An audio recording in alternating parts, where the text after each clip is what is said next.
योऽन्तः प्रविश्य मम वाचमिमां सुषुप्तां सञ्जीवयत्य किल शक्तिधरस्वधाम्ना अन्यांश्च हस्तचरणश्रवणत्वगाधीन् प्राणान् नमो भगवते पुरुषाय तुभ्यं सर्वचैतन्यरूपान् तामाद्यां विद्यां च धीमहि बुद्धिं ज्ञानप्रचोदयात् अपारकरुणासिन्धुं ज्ञानदं शान्तरूपिणं श्रीचन्द्रशेखरगुरुं प्रणमामि मुदान्महम्।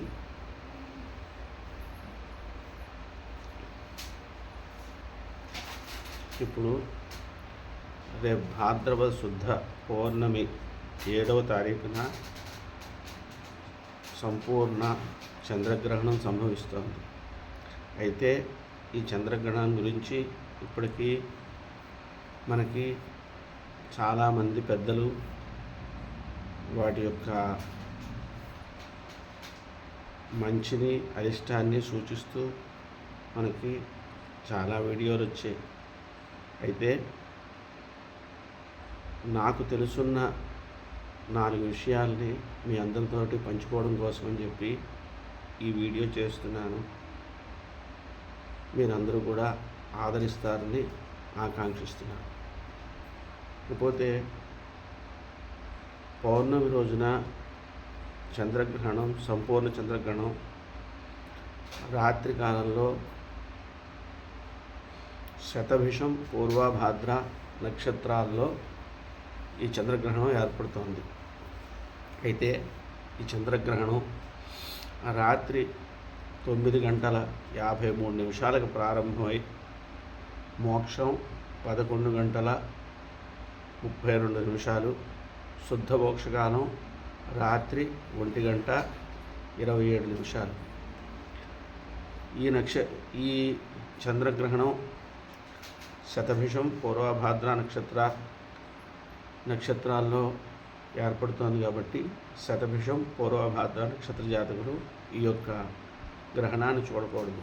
అలాగే మన యొక్క జ్యోతిష్ శాస్త్రంలో ఈ గ్రహణం గురించి ఏం చెప్పారంటే, 3:10 నరాణాం శుభం స్యాత్ గ్రహణం భవేత్ రవీందో 2 మధ్యమంచ శేషేష్వనిష్ఠ కథితం మునీంద్రై అని చెప్పబడింది. అంటే అర్థం ఏమిటి అంటే, సూర్యచంద్రుల యొక్క గ్రహణాల్లో ఏ లగ్నంలో అయితే ఈ యొక్క గ్రహణం ఏర్పడుతుందో ఆ యొక్క లగ్నము, దాని యొక్క 12వ భావము, అలాగే ఆ లగ్నానికి 8వ స్థానము, అలాగే ఆ లగ్నానికి అర్ధాష్టము, చతుర్థ స్థానంలో ఈ 4 రాశులు కూడా అరిష్ట స్థానాలు అని చెప్పబడింది. అలాగే 2, 5, 7, 9 స్థానాల్లో లగ్నం నుంచి అన్నమాట. ఈ స్థానాలు మధ్యమ ఫలితాన్ని ఇస్తాయి. అలాగే 3, 6, 10, 11 స్థానాల లగ్నం నుంచి ఈ రాశుల వాళ్ళకి శుభ ఫలితాలు వస్తాయి. అంటే ఇప్పుడు ఈ యొక్క గ్రహణం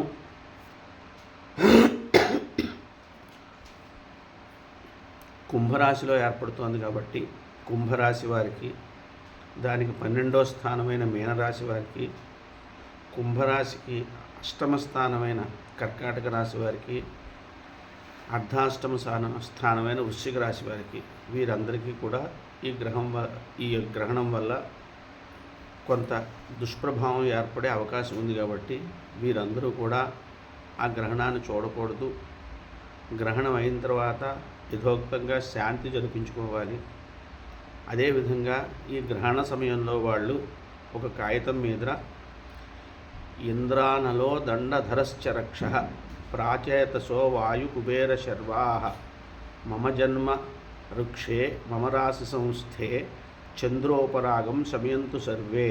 ఈ శ్లోకాన్ని ఒక కాగితం మీద రాసుకుని ఆ కాగితాన్ని చక్కగా పసుపులో ముంచిన దారంతో నుదుటికి కట్టుకుని గ్రహణ సమయంలో అలా ఉంచుకుని గ్రహణ సమయం అయిన తర్వాత తీసివేసి దాన్ని చక్కగా ఓ పచ్చటి మొక్కలో కానీ లేదా నదిలో కానీ విడిచిపెడితే ఈ గ్రహణం యొక్క ప్రభావం వారి మీద ఎక్కువగా ఉండదు అని.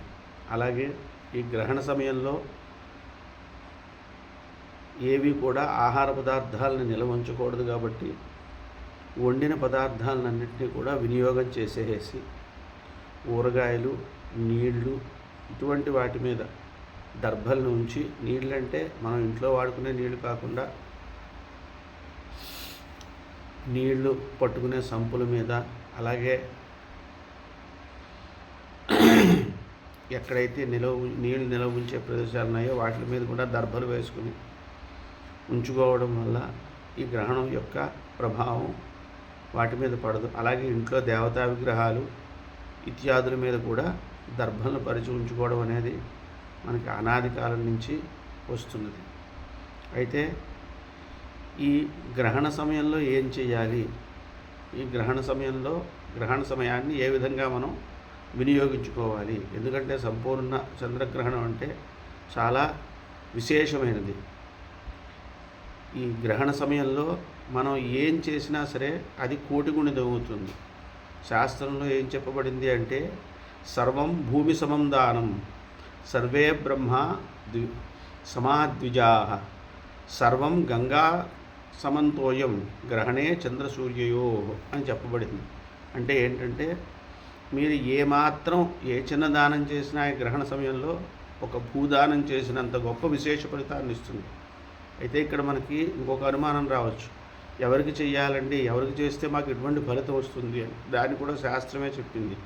ఏమిటంటే, సర్వం బ్రహ్మ సమాద్విజా, ఏ బ్రాహ్మడికి ఇచ్చినా సరే ఆయన సాక్షాత్తు బ్రహ్మరూపుడై మనని అనుగ్రహిస్తాడు అని.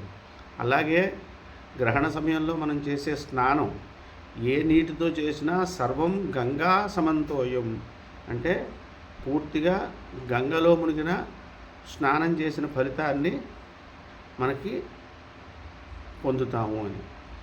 కాబట్టి ఈ గ్రహణ సమయం అనేది మనం చక్కగా వినియోగించుకోవాలి. అయితే ఏం చెయ్యాలండి ఈ గ్రహణ సమయంలోనూ అంటే, స్పర్శే స్నానం జపం కుర్యాత్, మధ్యే హోమం సురార్చనం, ముత్యమానే సదాదానం, విముక్తి స్నానమాచరేత్ అని చెప్పబడింది శాస్త్రం. అంటే స్పర్శే స్నానం, గ్రహణం పడుతోంది అన్న వెంటనే చక్కగా శిరస్నానం, తలమించి స్నానం చేయాలి. స్నానం చేసిన తర్వాత ఏం చేయాలి అంటే,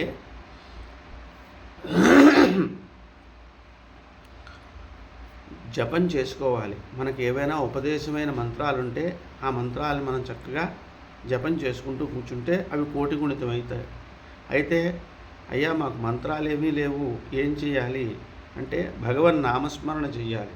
భగవన్ నామస్మరణ చేస్తే ఆ భగవన్ నామస్మరణ కోటిగుణితం అవుతుంది.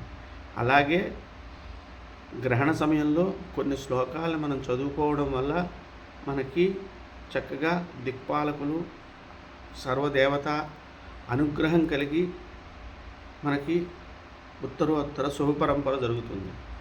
ఆ శ్లోకాలు నేను ఇప్పుడు చెబుతాను. వాటిని కూడా మీరు చదువుకోగలిగితే లేదా వినగలిగితే చాలా విశేష ఫలితం ఉంటుంది. ఆ శ్లోకాలు ఏంటంటే, యోసౌ వజ్రధరో దేవ ఆదిత్యానాం ప్రభుర్మతః, సహస్రనయన శక్ర గ్రహపీడాం యపోహతు, ముఖం యస్సర్వదేవానాం సప్తార్చిరవితజ్యుతి, సూర్యోపరాగోత్తాం గ్రహపీడాం యపోహతు, యః కర్మ సాక్షి లోకానాం యమో మహిషవాహనః,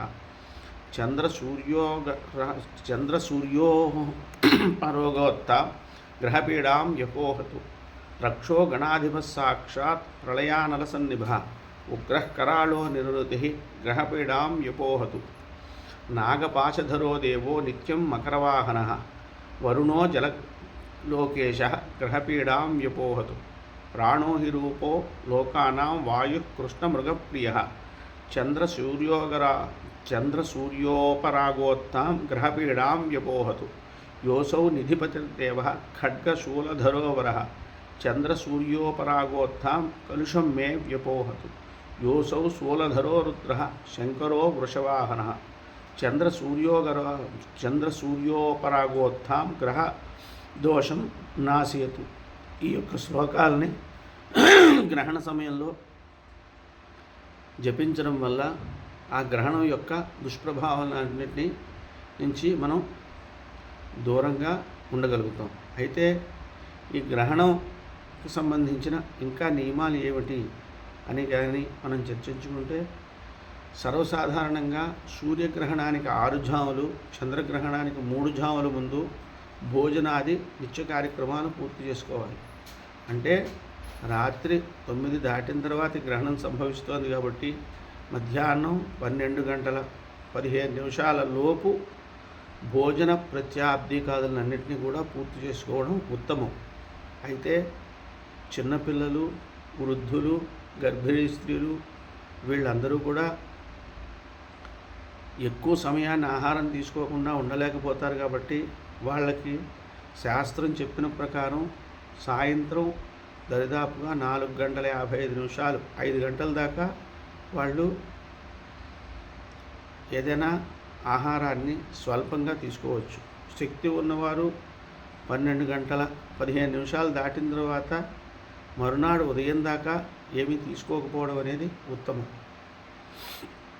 పోతే ఈ యొక్క గ్రహణానికి అరిష్టమైన రాసులుగా ఏవైతే రాసులు చెప్పబడ్డాయో అంటే కుంభరాశి, మీనరాశి, కర్కాటక రాశి, వృశ్చిక రాశి, ఈ యొక్క 4 రాసుల వారు తగు జాగ్రత్తలు తీసుకోవడం అనేది చాలా ముఖ్యం. ఇందులో విశేషంగా అష్టమ రాశి అయిన కర్కాటక రాశిలో జన్మించిన వారు సాధ్యమైనంత మటుక్కి ప్రయాణాల విషయంలో జాగ్రత్త వహించడం, ఈ గ్రహణ ప్రభావం ఉన్న నెలల పాటు కొన్ని నెలల పాటు ప్రయాణాలకు దూరంగా ఉండడం చేస్తే ఈ గ్రహణం యొక్క ప్రభావం వారి మీద ఎక్కువగా ఉండదు.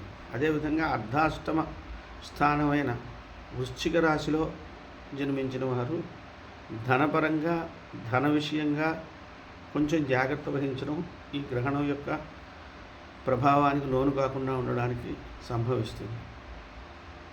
అలాగే ఈ యొక్క గ్రహణంకి ఏవైతే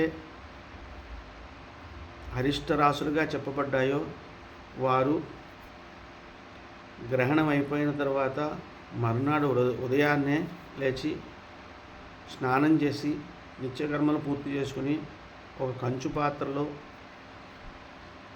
వెండి చంద్రబింబం, శక్తి ఉంటే బంగారంతో చేయించిన రాహు అంటే సర్పబింబం, ఈ 2 పెట్టి అది ములిగేదాకా ఆవు నెయ్యి పోసి ఒక వస్త్రం మీద ఈ యొక్క కంచు పాత్ర నుంచి 1 కేజీంపావు మినుములు, 1 కేజీంపావు బియ్యం, కొద్దిగా నల్ల నువ్వులు పెట్టి సద్బ్రాహ్మడికి దానికి తగిన దక్షిణ ఇచ్చి చేస్తే ఈ యొక్క గ్రహణం యొక్క పీడ తొలగిపోతుంది. అయితే ఇలా చేసేవారు వారు సంకల్పం చేసుకుని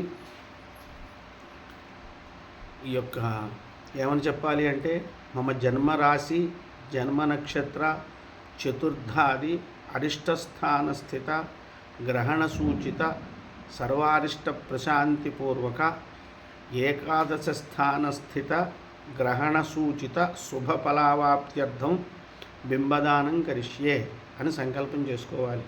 ఈ విధంగా సంకల్పం చేసుకుని ఈ పైన చెప్పబడ్డ వస్తువులన్నింటినీ కూడా ఒక బ్రాహ్మణుడికి చక్కగా ఆయన పాదాలు కడిగి గంధం ఇచ్చి సముచితంగా ఆయన పూజించి వారి చేతికిచ్చి సోమో మే మహాభీమ సోమసూర్య విమర్దన హేమతారా ప్రదానేన మమ శాంతి ప్రదోభవ విదుంతుద నమస్తుభ్యం సింహికానందనాచ్యుత దానే నానేన నాగస్య రక్షమాం వేదజాద్భయాత్.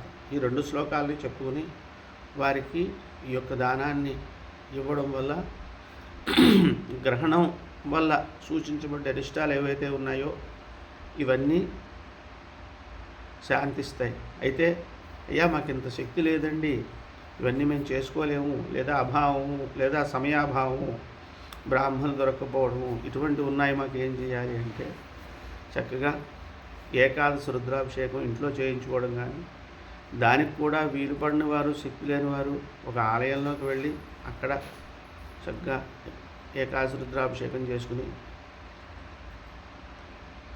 ఆ శివుడికి ఒక 11 ప్రదక్షిణలు, నవగ్రహాలకి 9 ప్రదక్షిణలు చేసి చక్కగా ఆ యొక్క గ్రహాల యొక్క అనుగ్రహాన్ని పొంది ఈ గ్రహణం యొక్క సంబంధించిన అరిష్ట దోషాలని పోగొట్టుకోవచ్చు. సరే, శుభస్థానాల్లో ఉన్న వాళ్ళకి ఎలాగా శుభ ఫలితమే ఉంటుంది, మిశ్రమ ఫలితం ఉన్న వారికి అంటే 50-50 ఉన్న వాళ్ళది వాళ్ళు కూడా ఈ ఇందాక చెప్పబడ్డ శ్లోకాలు ఏవైతే ఉన్నాయో వాటిని వాళ్ళు పారాయణ చేసుకోవడం వల్ల గ్రహణ సమయంలో శుభ ఫలితాలు వస్తాయి. అలాగే ఎవరైతే సద్గురువుల దగ్గర మంత్రోపదేశం పొంది మంత్రాలను జపిస్తూ ఉంటారో, లేదా గాయత్రి మంత్రోపదేశం ఉండి గాయత్రి మంత్రాన్ని జపిస్తూ ఉంటారో, వాళ్ళందరూ కూడా ఈ గ్రహణ సమయంలో చక్కగా ఆ యొక్క మంత్రజపం చేసుకోవచ్చు. మిగిలిన వారు మాకు మంత్రజపాలు ఏమీ రావండి, మాకే విధమైన ఇవి లేవు అన్నవాళ్ళు చక్కగా ఏదో ఒక విష్ణు సహస్రము లేదా ఇంకో సహస్రం మనకి వచ్చింది, మన ఇష్టదైవం ఎవరైతే ఉన్నారో ఆ ఇష్టదైవం యొక్క నామాలను కానీ అష్టోత్తరాలను కానీ ఆ సమయంలో పారాయణ చేసుకోవడం వల్ల కోటి గుణితం అవుతుంది. సర్వసాధారణంగా ఈ యొక్క గ్రహణ సమయంలో ఏ పారాయణ చేసినా, ఏ నామజపం చేసినా, ఏం చేసినా కోటి గుణితం అవుతుంది. కాబట్టి ఆ విధంగా చేసుకుంటారని ఆకాంక్షిస్తూ శ్రీమాత్రే నమః.